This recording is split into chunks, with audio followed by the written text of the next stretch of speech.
அனைவருக்கும் வணக்கம். இன்றைக்கி நம்ம ஆன்மீக பகுதியில் என்ன பார்க்க போகிறோம்னு பார்த்தீங்கன்னா, வசந்த பஞ்சமி பற்றி பார்க்க போகிறோம். 23/1/2026 இன்று வசந்த பஞ்சமி கொண்டாடப்படுகிறது. இந்த வசந்த பஞ்சமி எதனால் கொண்டாடப்படுதுன்னு பார்த்தீங்கன்னா, தை மாதம் தொடங்கின உடனே, அதாவது குளிர்காலம் மார்கழி மாதத்தோட குளிர் முடிஞ்சிருது இல்லையா? அதுக்கப்புறம் தை மாதம் குளிர்லாம் போய் கொஞ்சம் கொஞ்சமாக வெயில் ஸ்டார்ட் ஆகிடும்.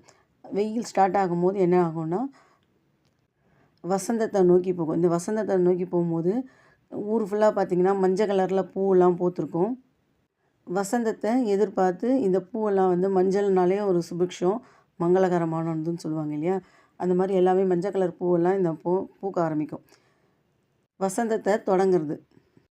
இந்த நாளில் சரஸ்வதியை வழிபடுறது ரொம்ப நல்லது.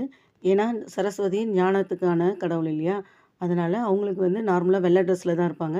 இந்த நாள் மட்டும் அவங்களுக்கு மஞ்சள் கலர் ட்ரெஸ் போட்டு அவங்கள வழிபட்டு வந்தோன்னா சகலவித சௌபாக்கியம் கிடைக்கும்.